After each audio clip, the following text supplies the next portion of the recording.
As a courtesy to others, please silence all electronic devices during this meeting. Citizens desiring to speak under Hear the Audience shall submit a request form to the city clerk prior to the meeting. Forms are available at the door or from our city clerk to my right. We'll get started with a moment of silence and the Pledge of Allegiance, led by Vice Mayor Angela Eady.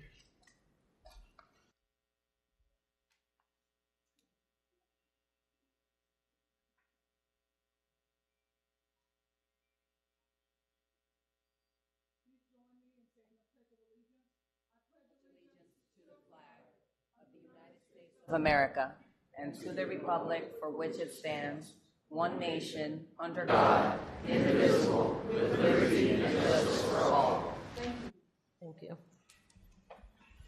Thank you, Vice Mayor. We'll proceed to the proclamations and special presentations. City Manager.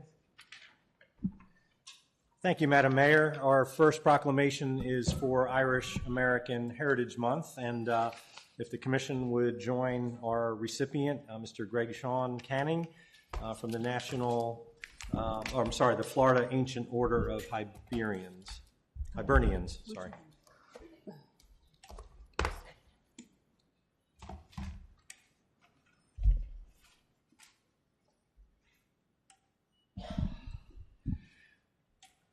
This is a proclamation for Irish American Heritage Month.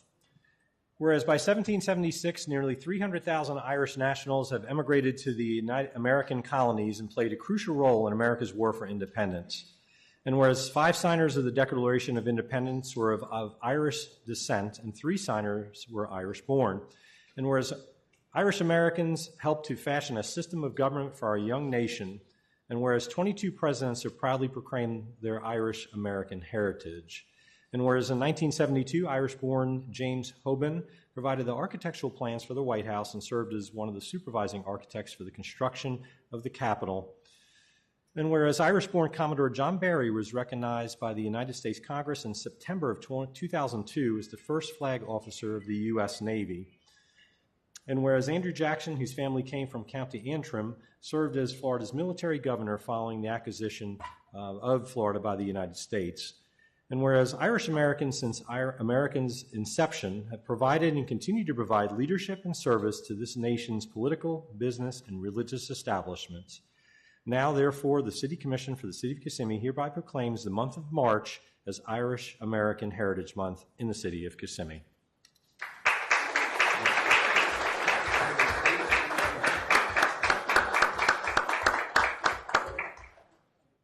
Oh, it will? Are you sure?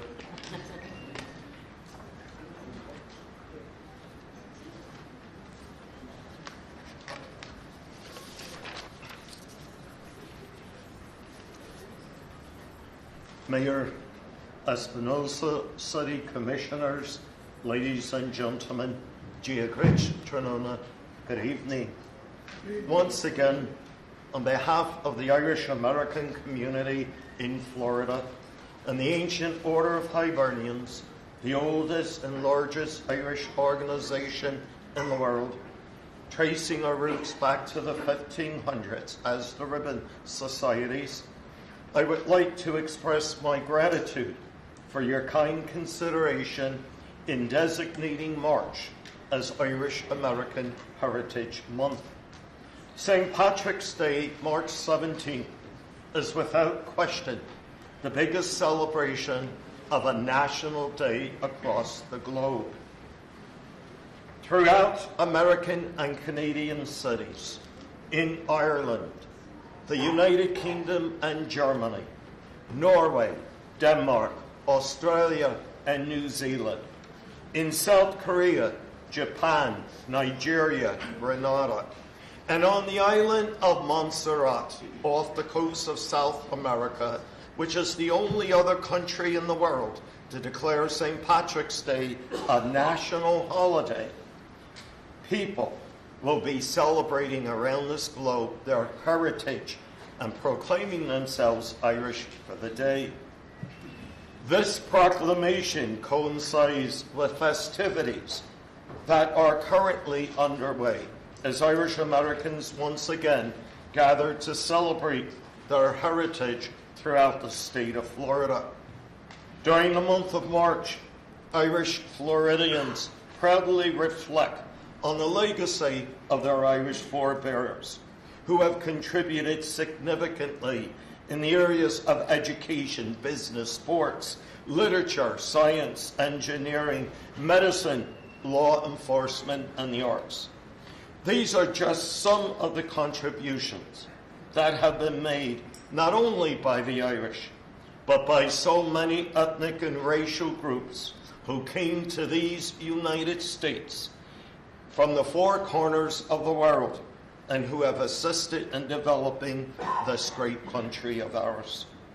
As the current National AOH Deputy Secretary, the Florida State Secretary, past National Director of the Southern States, and past Florida State President of the Ancient Order of Hibernians, I would like to acknowledge the esteemed honor the Mayor and City Commissioners have bestowed upon all Irish Americans living within this community and the great state of Florida.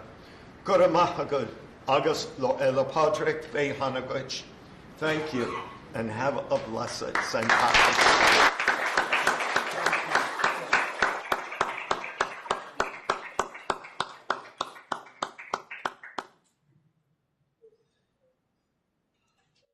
Our next item on the agenda is item 3B. It's a proclamation for the 50th anniversary of Lighthouse of Central Florida.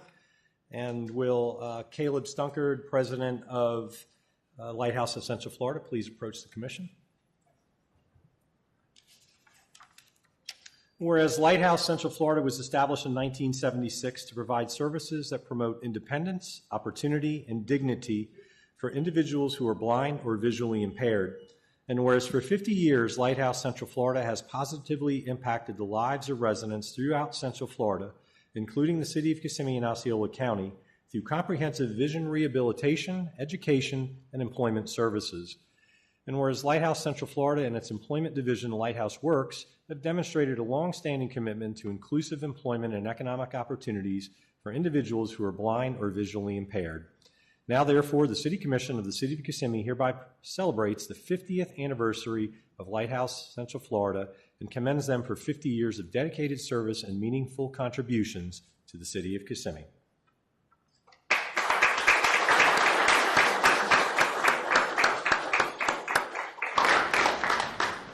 Yeah, so I'd like to start by once again thanking the City of Kissimmee for recognizing this really important milestone in our organization's history.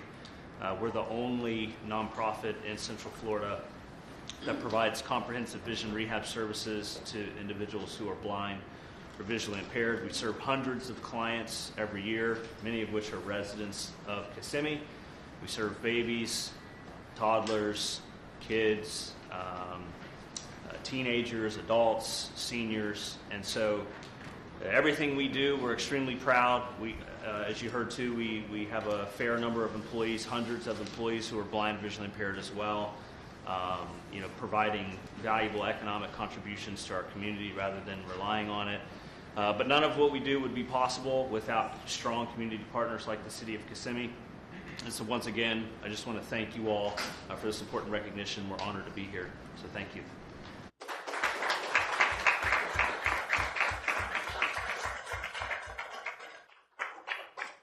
Our next item is item 3C, it's proclamation for Women's History Month, and will the recipients of this proclamation, the artists of City Hall Art Exhibit, please approach the commission. And we have Yenny Rojas, Madison Wilkins, Jasenia Alvarez, Grace Klein, Joan Robinson, and Amelia Monroe.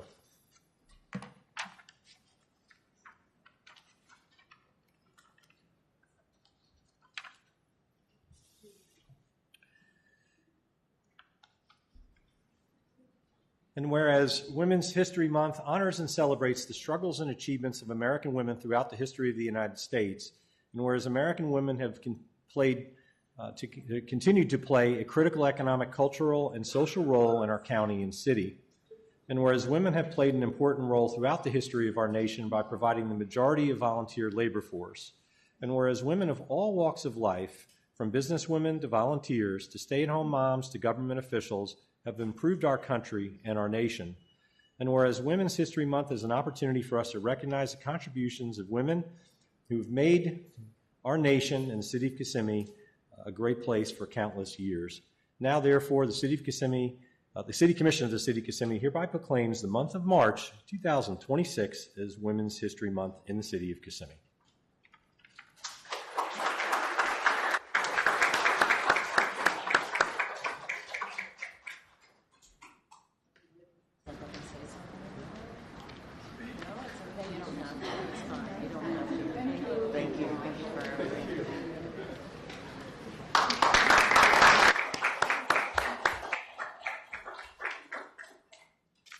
And our next item is item 3D. It's a proclamation for Vietnam Veterans Day proclamation.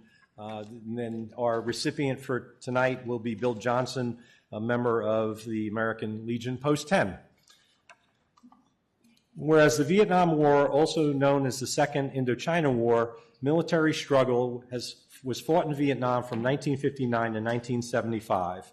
And whereas the U.S. became involved in Vietnam because American policymakers believed that if the entire country fell under a communist government, communism would spread throughout Southeast Asia. And whereas in 1965, U.S. combat troops composed mainly of volunteers arrived in Vietnam, and by the end of 1965, there were 80,000 U.S. troops in Vietnam. And by 1969, a peak of 543,000 troops would be reached. And whereas on January 27, 1973, the last U.S. troops left Vietnam, more than 58,000 Americans lost their lives in Vietnam, and more than 300,000 U.S. soldiers were wounded. And whereas locally, 8 local soldiers gave their lives, and their names are now inscribed on our local war memorial. And whereas in 1982, the Vietnam Veterans Memorial was dedicated at the Capitol to commemorate the U.S. personnel who died or were declared missing in action in Vietnam. And whereas the holiday, officially known as Vietnam War Veterans Day, was made a national observance by President Trump through the Vietnam War Veterans Recognition Act of 2017 to recognize veterans who served in the U.S. military during the Vietnam War. Now, therefore, the City Commission of the City of Kissimmee hereby proclaims March 29th, 2026 as Vietnam War Veterans Day in the City of Kissimmee.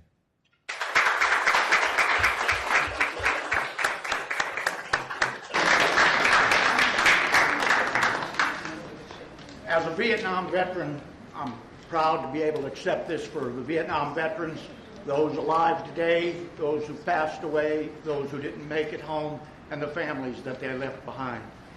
We've been trying, or you have people, you hear it all the time where people say, thank you for your service, welcome home. It gets to be mechanical because you hear people saying it all the time, but this is tangible. This is something you can see, something you know comes from the city and from the people in Kissimmee. So we're real proud of it, but we still haven't gotten a real welcome home. We've been trying to do one here in Kissimmee now for 3 or 4 years. Last year, we had started the plan, and we tried to get the traveling wall from Washington, D.C. to come to Kissimmee. And unfortunately, they couldn't do it during Vietnam Veterans Day, but they were able to come early. And so last year, all our time was spent on getting that wall here and having it set up out at the airport. I don't know if any of you went out there, but it really turned out well. So we know we can do big things. So next year, we're thinking about doing a fly-in because Kissimmee used to be known for its air shows, and we haven't had one for a long time. So we've been talking about maybe just doing a Vietnam Veterans Day fly-in with everything. So we'd like to get everybody in the city involved in that, not just the Legion and the city personnel and stuff, but get everybody involved. As I mentioned, the wall, I want to bring your attention that if you know somebody who was in Vietnam, came home, and then died after they returned, obviously their name's not on the wall, but there is another set of names and stuff. You can go to just Google or just go to the Wall That Heals, And then when you go to that page, just look for memorial, and it'll give you the information on how to fill it out. They'll want you to send in a picture, and every Father's Day in Washington, D.C., they have a big ceremony, and they take all these names and everything, and they add them to their list. So if anybody knows anybody who's a Vietnam veteran, came home and passed away, doesn't matter what they passed away for, they finally realized that every Vietnam veteran coming home, something from Vietnam came with them. So the other thing I wanted to mention was Wreaths Across America. We do Wreaths Across America for all veterans. We try to put a wreath on every veteran's grave here in this area. We started with Rose Hill, and we've been working on Rose Hill. We've covered Rose Hill every year, but we're hoping to expand, but it's going to take a lot of help from everybody. But the reason I brought that up is they also have a program. If you know a veteran who passed away, you can go to their website, Wreaths Across America, and there's more in memory, and you go there and you can put any veteran that you know that died. I mean, your grandfathers, great-grandfathers, any veteran that passed away, they'll put them on a list, and that'll keep them in history. So those are two of the projects you can use, and I want to thank everybody for this again, because it really means something. Don't think that it doesn't, because, again, you hear that welcome home, thank you. This is proof. Thank you very much.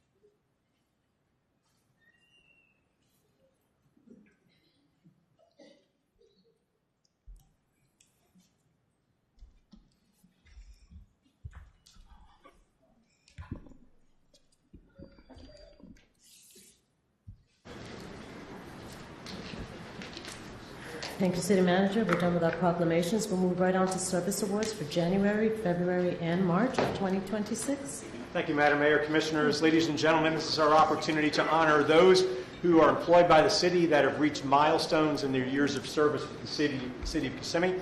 So we'll start first with our 5-year level. We have several who could not make it tonight, but there's a couple that I'm not sure if they could be here or not. Guy Chapman from Public Works. Humberto Negron, also from Public Works. And Alberto Rocco from Development Services. There he is.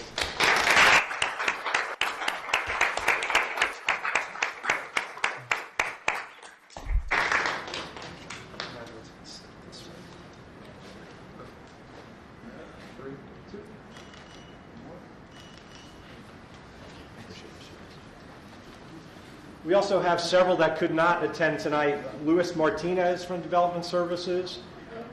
Is he here? Oh, there he is. Come on up, Luis.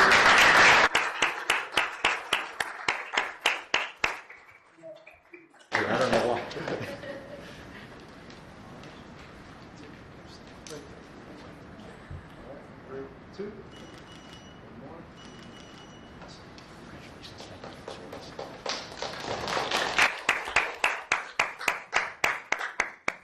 And also with 5 years of service from the City Attorney's Office, Curtis McGee.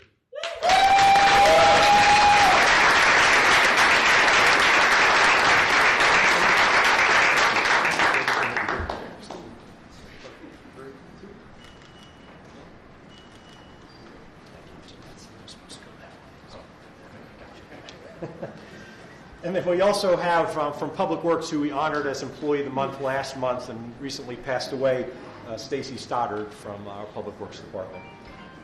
Now on with 10 years. I don't think any of these folks could make it, but if you are here, please raise your hand. Oh, we do have somebody. Okay. Okay. So we got Luis Pena from the Fire Department.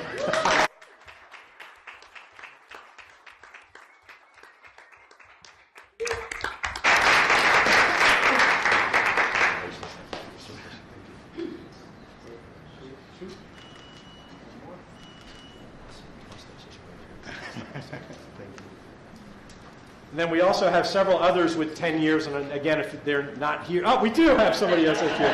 Oh my goodness, Aaron Mendez from Public Works.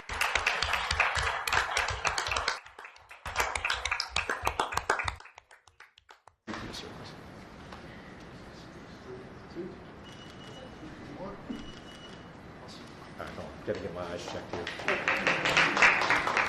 And then, with 10 years of service from Parks and Recreation, Patrick Williams.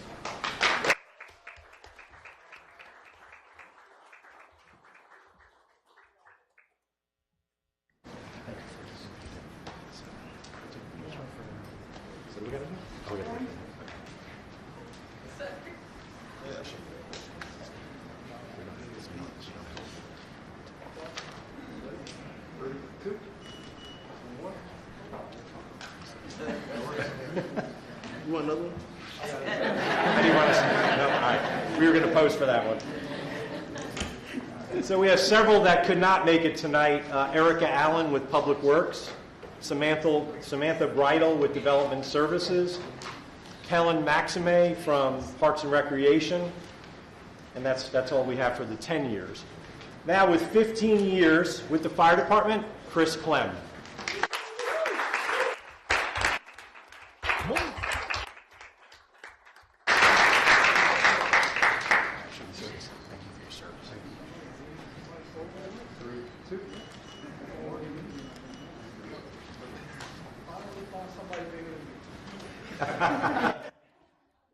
There's a couple others too.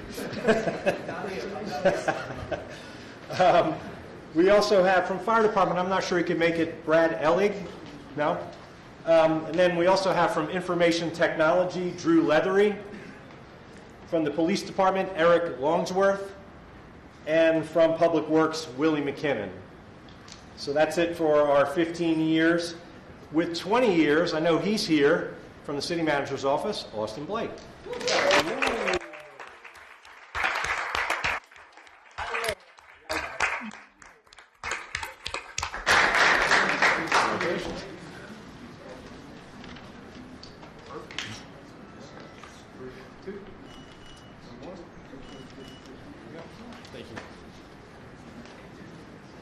And then also with 20 years of service, could not attend tonight from the Police Department, Andrew Holmberg.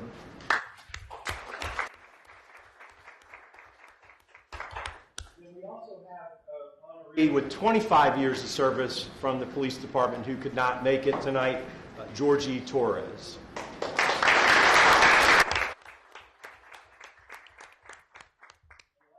Jump to 35 years of service. Oh, 30's not on here. Oh, hold on.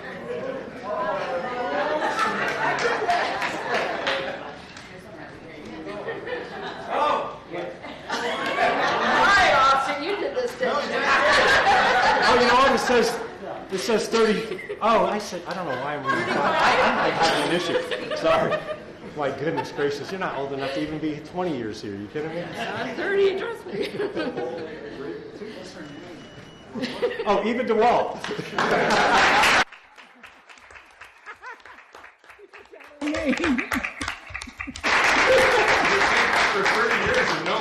We're gonna have to give her more money. 5 more years.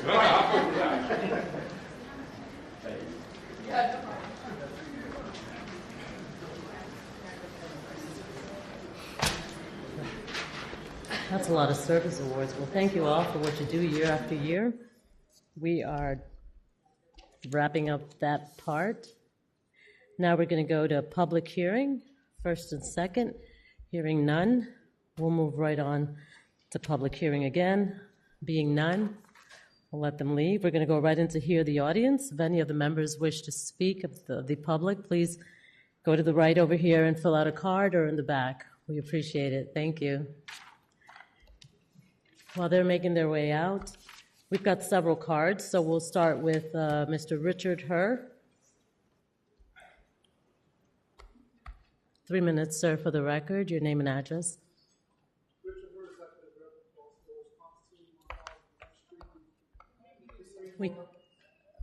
We can't hear his microphone. Oh, there we go. Yes? Hello. Want me to start over? Yes. Say it again? Yep. Start. Richard Hur, Executive Director for Officer Response Team, 1000 Man Street, Kissimmee, Florida. It's kind of loud now. When there's a missing individual that's over the age of 18, what system do we use? I know we have Alert Osceola. It's a little bit too loud. I know we have Alert Osceola and stuff like that, but we had an incident where about 3 weeks ago where the family actually reached out to me. They made a statement at the sheriff's office. He lived in a county, but the family reached out to us it was 3 days past. He never came home. He had schizophrenia and bipolar. He had a couple things going on, but he hasn't come home in 3 days. And because of his age, he was over 18. He was 22, actually. Nobody really took it seriously. But with the illnesses that he had, we took it a little bit more seriously, so we drove around all night long trying to find him. About 3 o'clock in the morning, we observed 3 or 4 KPD officers. They didn't even know who we were looking for. So that's where I'm like, we're echoing. What kind of systems do we use in a situation like that? It's a question. This is the comments section, so you're allowed to make comments. But is there something that we can? Is there a system that we have for?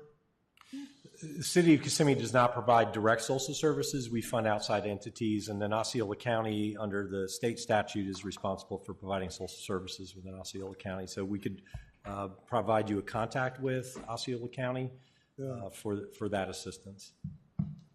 Yeah, because I understand, he was over the age, but, with him having conditions,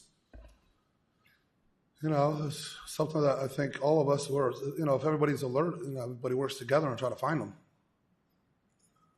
Thank you. I would suggest a meeting so that we can discuss Let's this do that deeper, then. Okay. because this is really a comment section. Okay. And then that way we can address your concerns and we can move forward to connecting us through the right channels. But thank you for your concern. It's a valid one. I'll schedule a meeting. Thanks, guys. Thank you, Mr. Herr. Thank you. Ms. Jaelis Alma?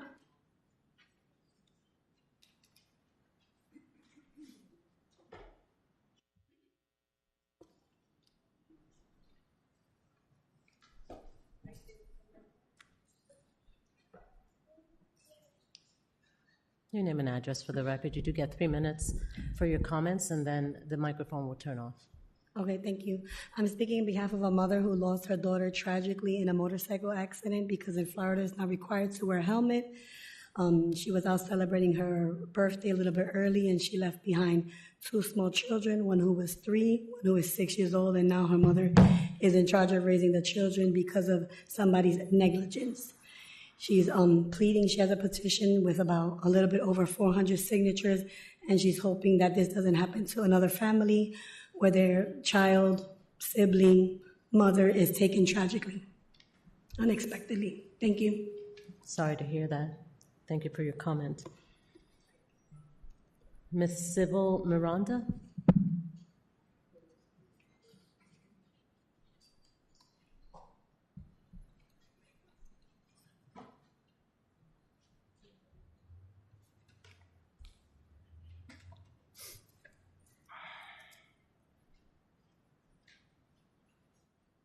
Hello.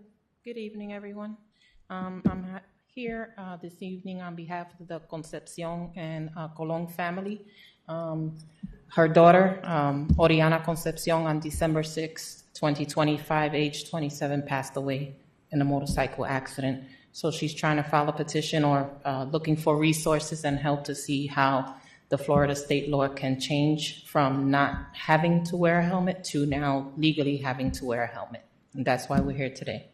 Thank you. We do need your name and address for the record. Yes, ma'am. Yes, so if you could provide it, then Sure will. thank you. Thank you. More than welcome. Thank you for bringing this to us. We're sorry for your loss. Thank you. Madam Clerk, they'll give you the name and address, their address. Do you have it on? Is it on the card? I have it here. I have it here. I'll just pass it on. Thank you. Again, we're sorry for your loss. Thank you. Miss Nina Hill.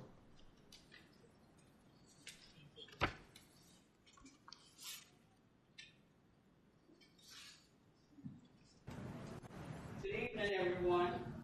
Good evening.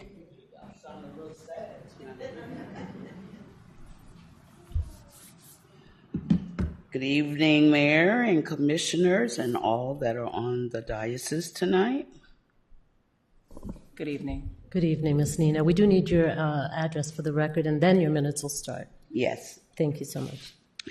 My name is Nina Glee Hill. I am the president of the NAACP, and I reside at 2980 Johnson Street, Kissimmee, Florida, 34744. Tonight I stand before you because I want to know when enough is enough. Although I live in the county, I represent communities throughout the entire Osceola County area. I come before the commission tonight because it is clear that there's an underlying issue affecting not only this board, but the atmosphere within our community. My hope that is whatever's concerns exist among our commissioners can be handled appropriately and respectfully within this body, while also calming the tone of the residents who come before this board to speak. I also need to address some things that has been brought to my attention. It is my understanding that there is a very low opinion being expressed regarding the Black community when it comes to our voting and our civic participation.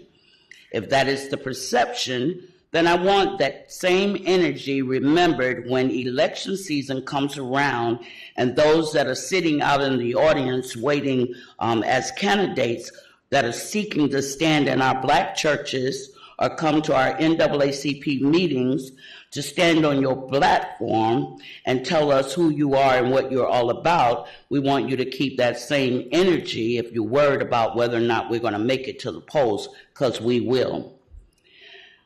And when you come to ask for our support and our trust in the community, just remember that the respect must go both ways. What we're seeing right now is an environment where accusations are being made, stones are being thrown, and others are being used under the banner of freedom of speech to create conflict and confusion during these meetings.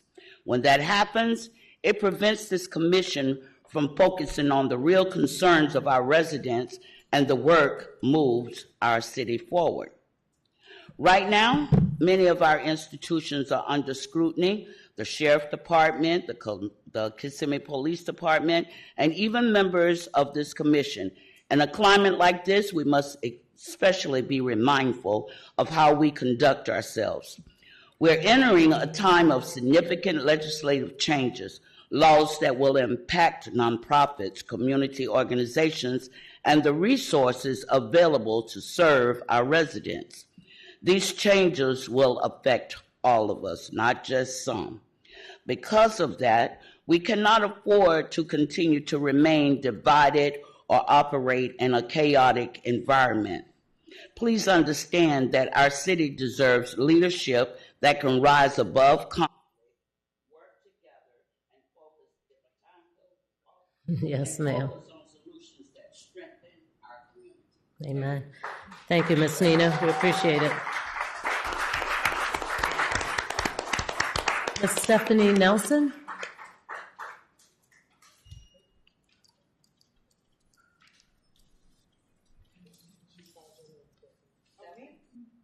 Ms. Stephanie.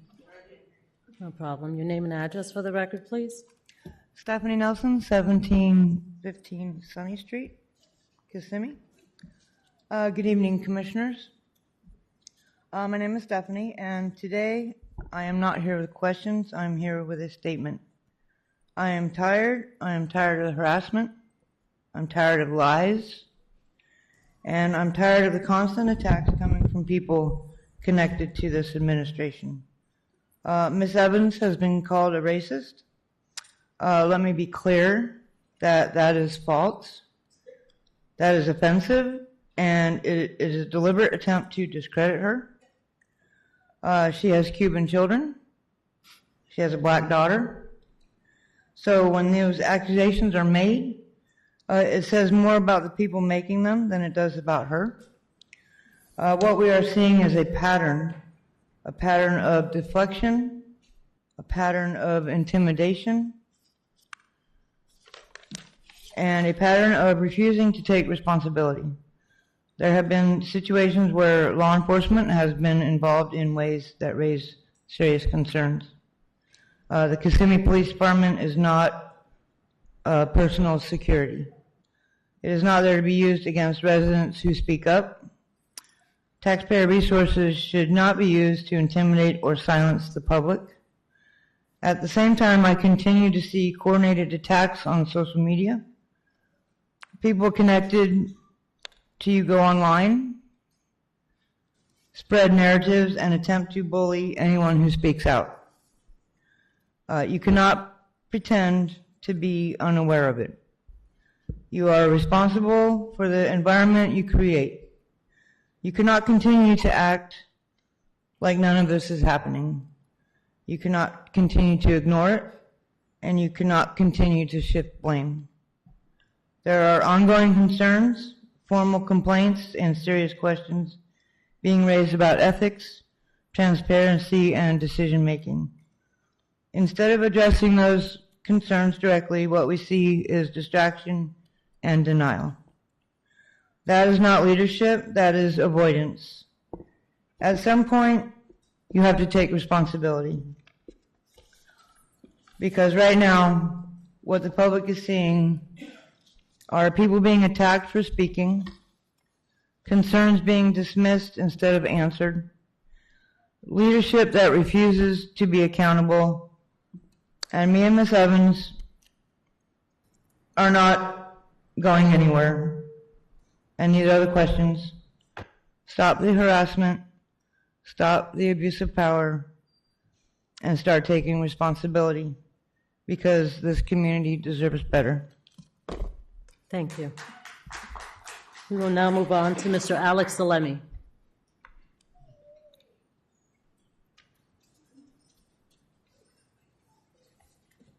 Three minutes, Mr. Alemi. Name and address for the record, and we will have 3 minutes and your comments. Thank you. Yes, good evening. My name is Alexander Alemi. I am a resident of the city of Kissimmee and at 424 Lakeshore Boulevard. Thank you. Public office is a trust. The Kissimmee Code of Ethics declares that officials must be independent, impartial, and responsible to the people, that decisions must be made in the proper channels of the governmental structure, and that the public office not be used for personal gain. Before you is my sworn ethics complaint filed under Section 30-25 of the Code of Ordinances. I have filed it with the city clerk, and I am presenting it to this commission, city manager, and city attorney. I have prepared a one-page summary for your convenience, and the full complaint is available online. On February 3rd, this commission terminated the city attorney. The mayor said that anyone could file a public records request for her detailed complaint. I did. What I found raised more questions and led to more requests. I have now independently reviewed hundreds of pages of city emails, grant applications, property records, and code enforcement files. What I found was not one isolated issue, it was a pattern, and it compelled me to act. The records show that the mayor spearheaded the Boost 2.0 grant program, expanded it, loosened its requirements, applied for it, and received $50,000. This is self-dealing in violation of the Code of Ethics. She also told her tenants to apply for it, and they received an additional $45,000. This is an indirect financial interest that required the mayor refrain from taking any actions on the boost grants, another violation of the Code of Ethics. On November 18th, the mayor publicly praised the city attorney, saying, "People don't even know how great it is to work with Olga. She's a straight shooter. I love that." By December 15th, she was privately asking the city manager about termination procedures over text. What happened in between? On December 5th, the city attorney notified the mayor that her grants were a prohibited conflict of interest. I believe the mayor fired the attorney in retaliation, another violation of the Code of Ethics. The complaint also documents code enforcement cases that mayor's property closed without violation by directive, and a pattern of directing city staff outside of public meetings in violation of the city charter, 2 more violations. Every factual claim is supported by public records, and everyone is cited. In total, I claim the mayor violated sections 30-20, 21, 22, 23, 24 of the Code of Ethics, and I show it in my 109-page report. This complaint is sworn under oath and filed in good faith. I'm a concerned citizen who believes the conduct I've described violates the Code of Ethics. The Code of Ethics exists to prevent the conversion of public office into an instrument of private benefit and the punishment of those who object. Section 30-25 provides procedure for this moment. A sworn complaint has been filed. The remaining commissioners shall request the Chief Circuit Judge of the 9th Judicial Circuit to appoint a special prosecutor. Shall is mandatory. The special prosecutor has 30 days to investigate and shall either file articles of impeachment or decline to proceed. This is not the commission investigating itself. It is an independent process grounded in city code, triggered by a citizen. It invokes an independent investigator appointed by a judge with a defined outcome. If they file impeachment proceedings, the mayor shall have the right to counsel and the rest of the commissioners. Thank you. On my part, the next part is yours. I trust you follow the law. Thank you, Mr. Alemi. Ms. Lillian Evans.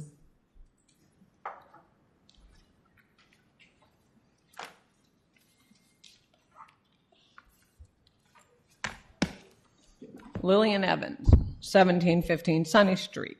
Good evening, commissioners. Abuse of power is a complete failure of accountability and the highest level of this city. Mayor Jackie Espinoso, this is directed to you.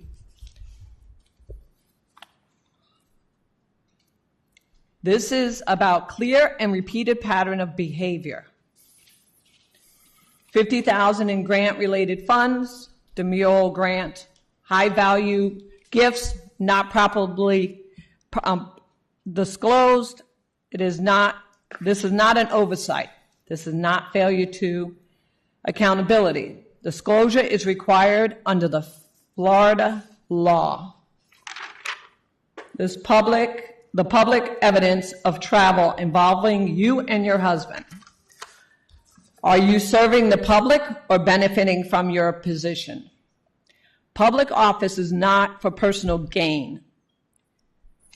The scrutiny this city is under did not happen by accident.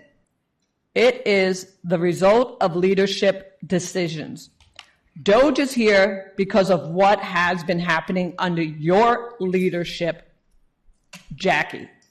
It starts at the top. This is not leadership. This is abuse of power. You cannot ignore this. You cannot deflect this. The advice you are following is making this worse. You are the mayor. You are responsible. Take responsibility.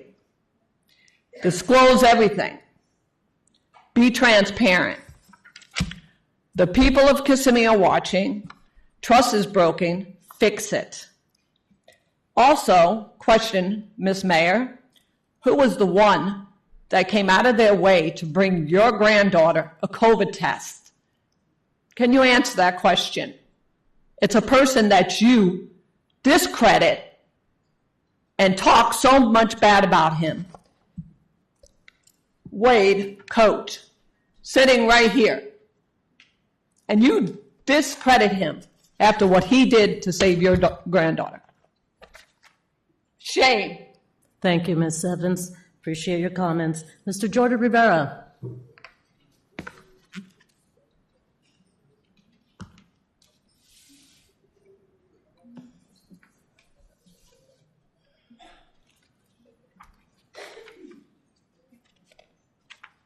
Good evening, City Commission. I know Commissioner Alvarez is not here, and I know this is a quorum. So good evening to City Commission. My name is Jordan Rivera, and I am a resident over at 1912 Ernest Street, Kissimmee, Florida, 34741.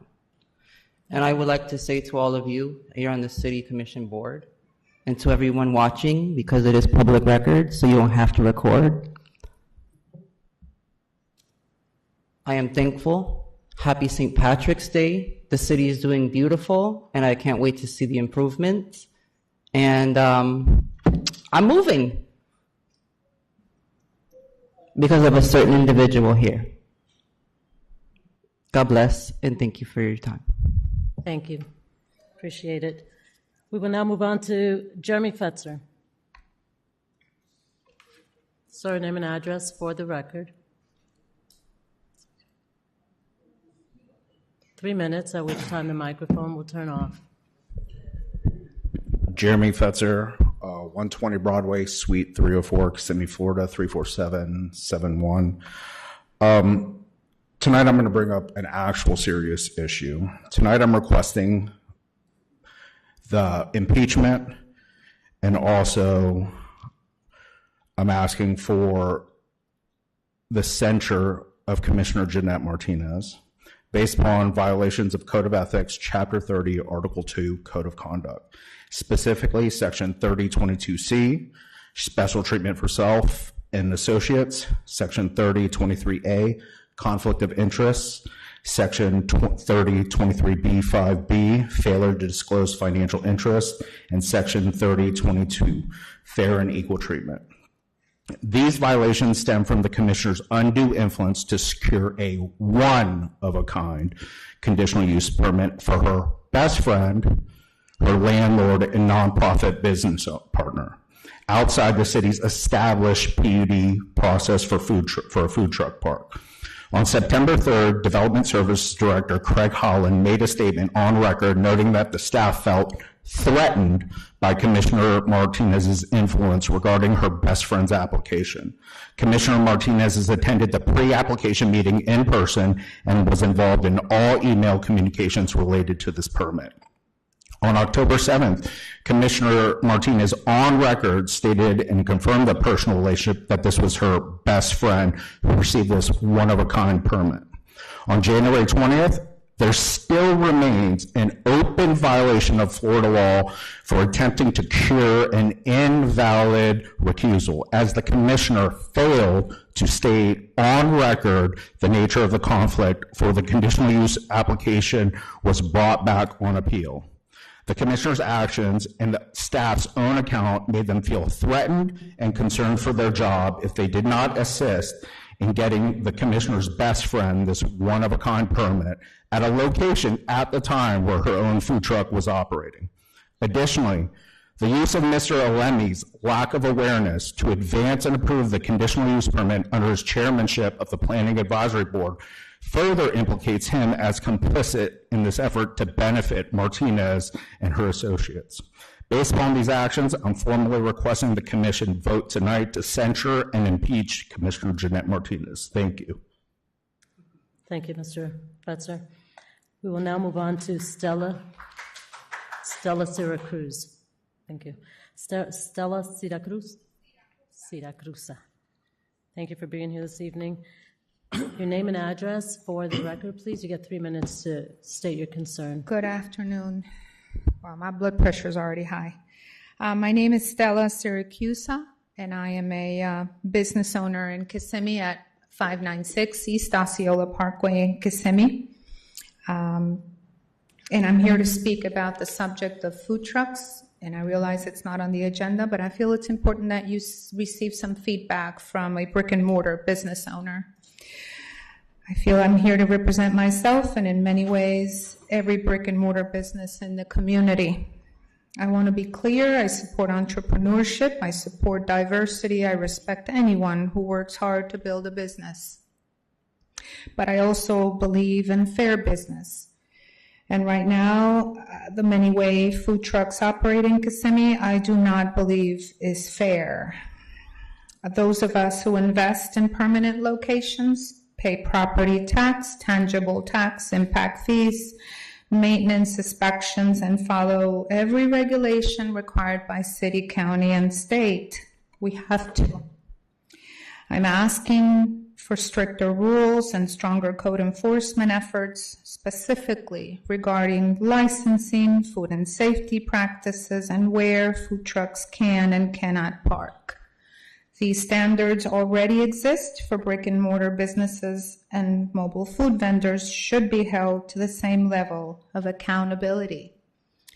I know all of you commissioners, I know you, Madam Mayor. I have the greatest respect for all of you, and I'm asking, when considering these subjects, to consider both sides and be fair. That's all. Thank you. Thank you. Thank you for your comment. We appreciate that. Thank you so much. Right, this part of here, the audience is over. We're going to move right on to consent agenda. Consent agenda. Do I have a motion? Motion to approve. I'd like to pause a minute and perhaps I'd like to pull item 7L, City Manager. I'd like to get back to that when you're back from on the last meeting of April. I don't want to discuss that item. I just want to, I've read that contract and I just need a little bit of time to make a few questions and assessments. And so I'd like to pull item 7L from the consent agenda, if that's okay with the commission. And so I'll entertain your motion for approval with the removal of 7L, if that's okay. If that's okay, then I'll do the second on that. Is that fine? That's fine. Thank you so much. So you have a motion to approve the consent agenda with the exception of 7L. Motion to approve. Thank you. Okay. Aye. The We motion. have a motion by Commissioner Edie and a second by the mayor. Yeah. All in favor? Aye. Aye. Motion carries unanimously. Thank you. We're going to move to discussion items. Item 8A, resolution amending the candidate qualification procedures for city election. Madam Clerk. Hi, good evening, Mayor and Commissioners. So there was a desire by a few commissioners for staff to look into strengthening the city's qualification process.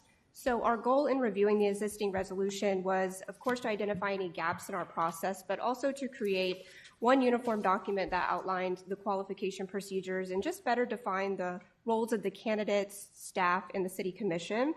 The resolution before you tonight does a few key things. It requires in-person qualification.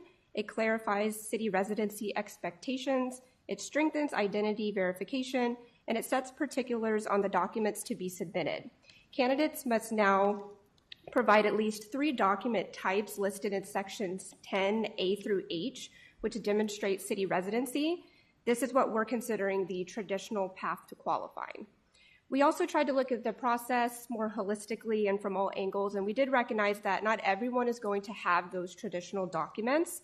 For example, someone may live with a relative or a partner within the city limits, but they don't own or technically rent that property, and they may not have any bills in their name. So we asked ourselves, what does that process look like for someone like that to run for office? So to address this, the resolution creates an alternate pathway, so to speak, and it allows a candidate to file what's called a joint candidate affidavit of domicile, which requires both the candidate and the property owner to swear under oath that the candidate has lived there continuously and uninterrupted for the 12-month period, and affirm that the candidate is not listed on any other what we call possessory documentation, such as a deed, a lease, or utility bills. So candidates who choose this option must also, in addition to filing the joint affidavit, they must submit one supplemental document from a higher verification category under Section 10I, and that must come from a bank or financial institution, be an employer payroll record, or documentation from the Social Security Administration or IRS. So if adopted tonight, this would repeal and replace the current resolution and would be used for the city's upcoming general election. And I'm here to answer any questions if you have any. Thank you. Thank you so much. Appreciate the explanation. We'll allow for discussion now. We have someone that wants to speak on item 8A, Mr. Alexander Alemi. Would you step up and speak on that? Yes, good evening. Alexander Alemi, 424 Lakeshore Boulevard. I support this resolution. Residency requirements protect the integrity of local government, and this resolution strengthens them. The definitions are clear, documentation requirements are specific, and the affidavit puts candidates on record under oath. This commission has addressed residency before. In June 2024, a challenge was brought against the mayoral candidate on the grounds that she maintained property outside city limits. Evidence was presented, the commission reviewed it, approved all candidates, and let the voters decide. I raised that because the same high standard that you consider today should apply equally well to everyone on this dais. The resolution before you defines residency as the candidate's primary, permanent, and full-time residence and domicile. It says residency requires the actual presence within the city. It says a person may only have one primary, permanent, and full-time residence and domicile at a time. And it says that ownership of property, a mailing address, or the maintenance of a secondary residence within the city without actual primary domicile and intent to remain shall not by itself establish residency. Section 7 of this resolution requires future candidates to sign an affidavit swearing under oath that their primary, permanent, and full-time residence is within city limits. I would respectfully ask that every sitting commissioner and the mayor voluntarily sign this same affidavit tonight. If every person on this dais can truthfully sign it, then there is no reason not to. I support this resolution and urge its adoption. Thank you. Thank you. Is there a motion to approve? Excuse me, we're in the middle of calling a motion. Is there a motion to approve the resolution amending the candidate qualification procedures for city elections? I make the motion to approve it. Second. Motion by Commissioner Martinez, second by Vice Mayor Edie. All in favor? Aye. Aye. Motion carries unanimously. Now we'll go into here city officials. City Manager.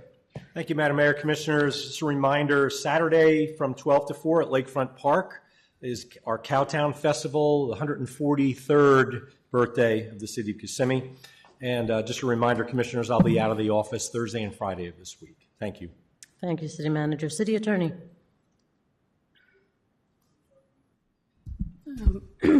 We're just starting to review some of the bills that have been passed by the legislature. One that has come to our attention is HB 1001.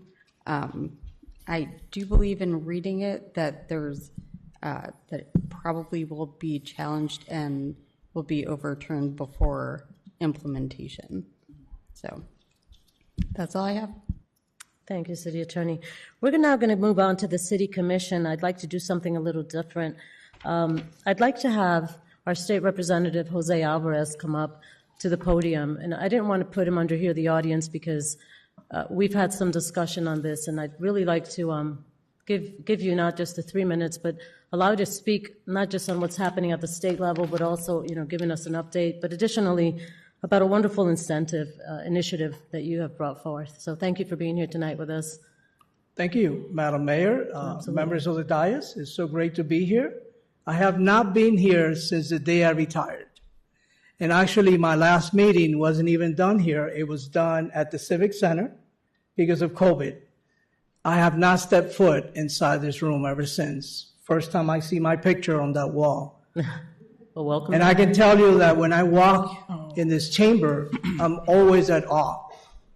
Because this is a place to do the city's business. Amen. Those of you that sit behind that dais have a huge responsibility in your hands. Madam Mayor that holds that gavel was given to her by the people. Let's remember that when we sit behind our dais.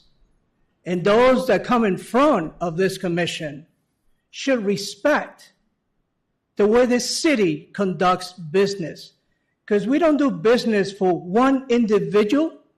We do business for the entire community that voted you into office. So I'm going to get off the soapbox right now. My name is Jose Alvarez. I live at 2403 Cecile Street here in Kissimmee. I'm your state representative and your former mayor of this beautiful city that I love so much. I'm here today, Madam Mayor and Commissioners, to ask for recognition for someone that did so much in this community. Someone that I knew for many years and I called friend. And his name was Guillermo Bill Hansen. Guillermo Bill Hansen was a statesman without a political title. He opened the doors for all of us in this community. Bill Hansen created the best events that our community has enjoyed for many years. He created Viva Osceola, Business Under the Stars. The first Three Kings Parade, we actually did it here in Kissimmee, right on the side of the Lakefront Park. And I remember really well because we brought horses for the kings to ride. And our ex-commissioner, Cheryl Grieve, dressed up as a king and we put her on a horse, but she couldn't ride the horse. So I had to walk the entire street holding the horse for her. Bill Hansen created the first bilingual newspaper in this community, in this city, and in this county. He was very respectful, and he loved this city. He loved our beautiful Lakefront Park. He was always there. Now, mind you, I served behind that dais for 8 years, and I remember the days going back and forth with Bill. He was not an easy guy, and I tell you, his wife, his daughters are here, his family is here. He was a guy that did not take no very lightly. And he was a guy that brought ideas that were unbelievable, and sometimes I will mess with him on purpose and say, Bill, we can't do that event.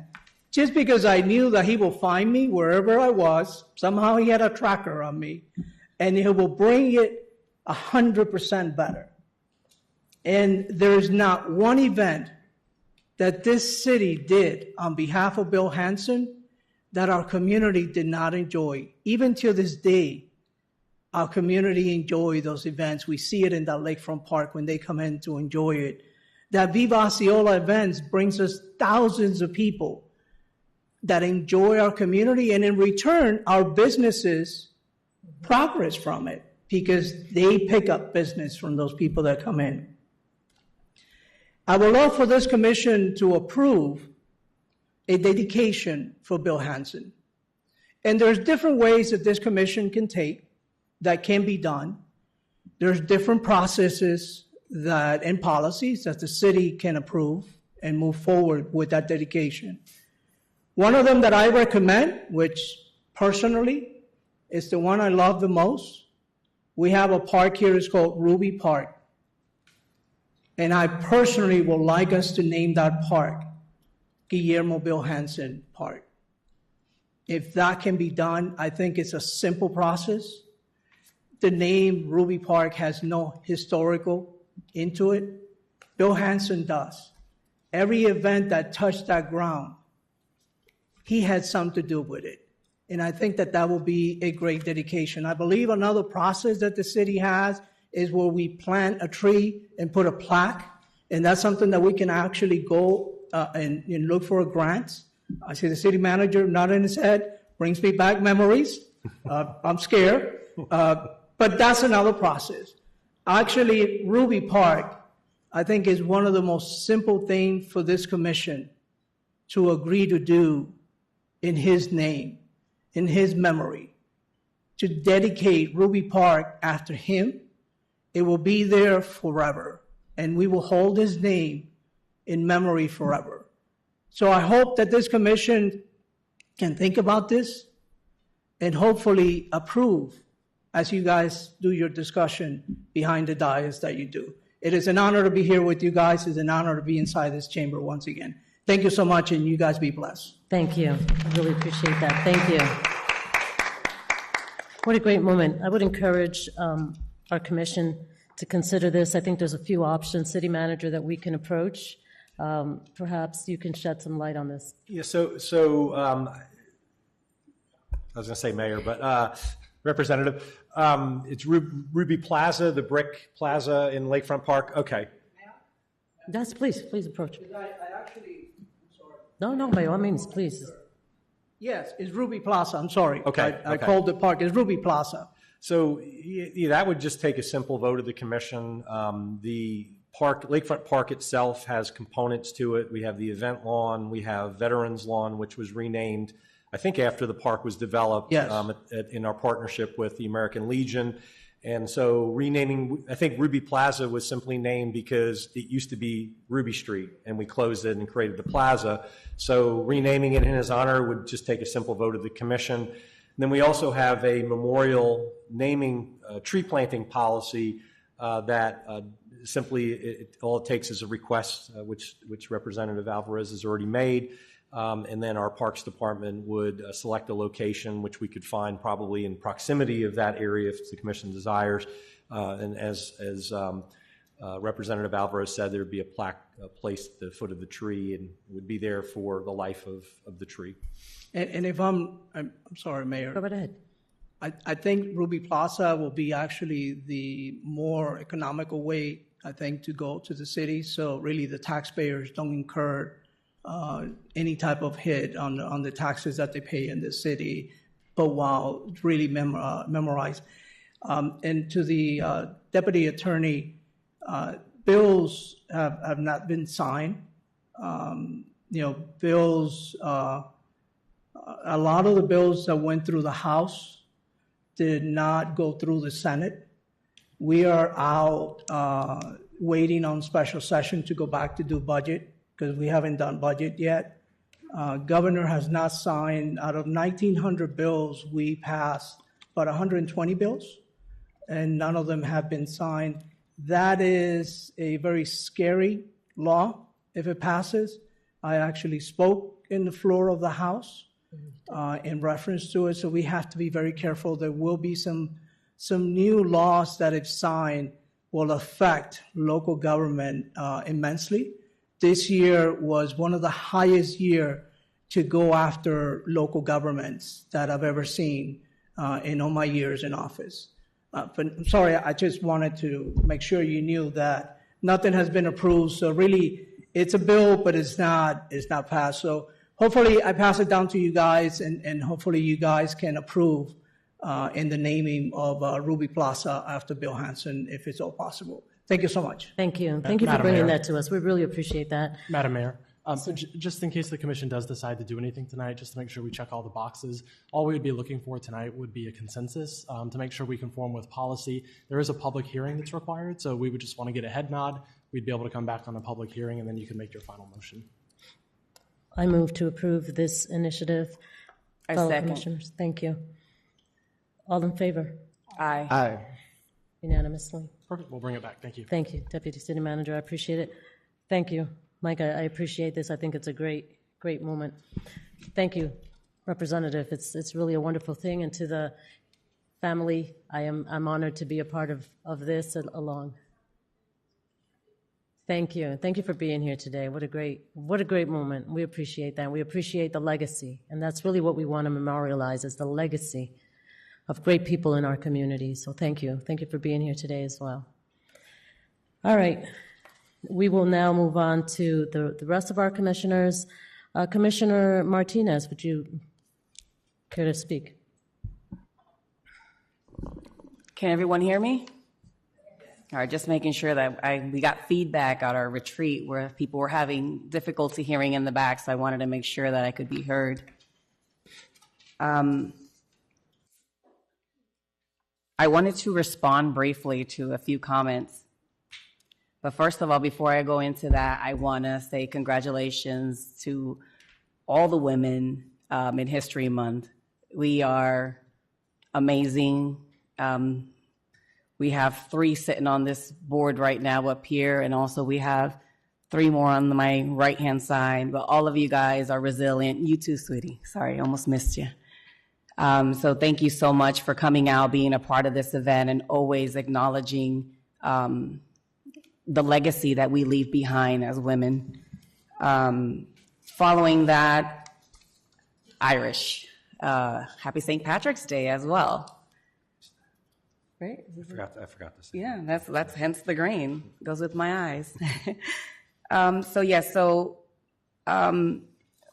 want to be respectful of the institution. I want to be respectful of the place that I'm sitting right now, this seat.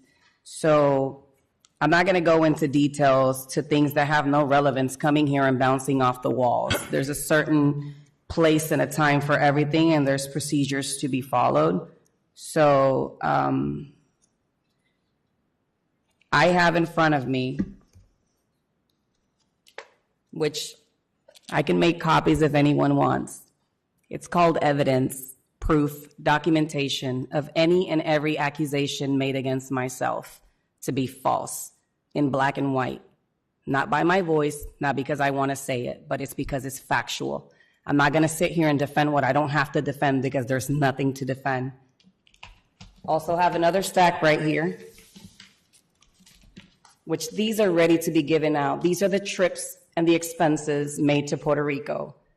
So if anyone does want a packet of this, it's more than able and available. But again, like I said, I'm not going to go into details on this because I want to respect the C, I want to respect the board, I want to respect the institution. So can you believe I sit up here for 3.5 years and I still get nervous as I'm up here? It's because I know what I got elected to be in here for, to represent the people, to represent the community. There has been 3 complaints filed to my person. So they were sent back because the notary stamps weren't done properly. So for those in the room that did do them, please make sure you check your mail because they're back in there so that they can be corrected and properly filed. That will be all, Madam Mayor. Thank you. Thank you. Appreciate it. Commissioner Ortiz. Just want to say to congratulate all the women who serve KPD, firefighters, Army, Navy, all those warriors who protect us. Thank you for your service, and I don't have any other comment. Thank you. Vice Mayor Edie. Sure, I just have one question. Mr. City Manager, this is in regards to the initiative with the Lancaster Ranch, Yes. the project. I had 2 developers to contact me wanting to know how can they go about submitting a bid for it, because I didn't see that there was an RFP that was done for that. So I'm wondering, can we get an RFP going so that someone can actually... Yes, so if the commissioner desires, we can put an RFP out. We do have one, we actually are talking to 2 different organizations, and we've talked to probably 2 others prior to the 2 that we're talking to today. Okay. Over the last 5 years.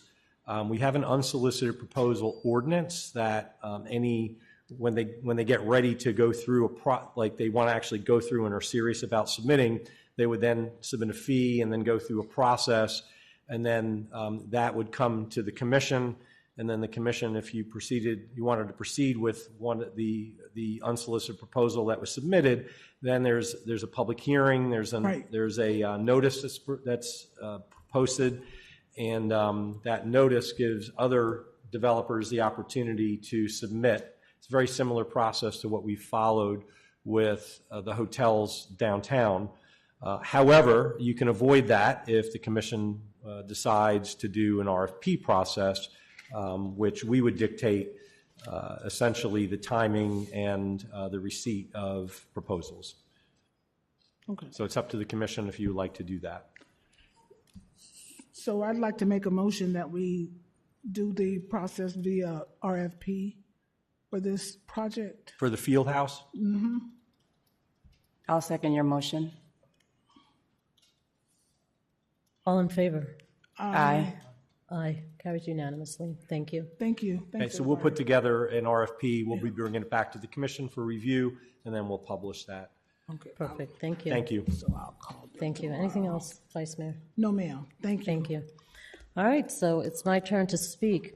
I've got so much to say that I'm really going to limit it to practically nothing. I just want to thank everyone that came out today. I want to thank the community that keeps coming out to state their voice. So important that we continue. So good or bad, we see each and every one of you. We see the value you bring or take away to the city. And I'm glad that we're adding value. I am so excited about the unveiling of the sign for Azure. It's a beautiful sign. If you haven't seen it, please drive by the Civic Center. It's a beautiful project ahead. Also, we started the demo on the Kmart site. What a great moment that was to see it live. So thank you. Today I did something called the Mayor's Table. We had 42 people come out. Ms. Nina Hill, thank you for representing the NAACP there and so many others that came out, where we spoke about how do we build a stronger community, where we spoke about how community is vital for the future generations, where we also fellowshipped and understood the value of great conversation. And to boot, was a lot of great food. So I want to thank everyone that comes out, that brings and offers solutions, that comes out and wants the city of Kissimmee to continue growing in a positive aspect. So I want to thank each and every one of you that add value to our community. Thank you all for being there. Sadly, I can't control social media, but I want everyone to continue posting positive things. What a great day. Get ready to get photobombed with all of the pictures from St. Patrick's Day that we took today. If you don't like it, swipe to the left or swipe to the right or whatever the swipe is, keep going. But I'm going to make everyone really sick with green today because there's a lot of great pictures that we took. Miss Nina, get ready. I don't know if you have yours, but if not, you're welcome to share it. Kissimmee, we are amazing, and we're going to continue being amazing. So thank you all for being out here today. Is there a motion to adjourn this meeting? Motion to adjourn. Motion by Commissioner Martinez, second by Vice Mayor Edie. All in favor? Aye. Motion carries unanimously. Thank you all. Have a great evening.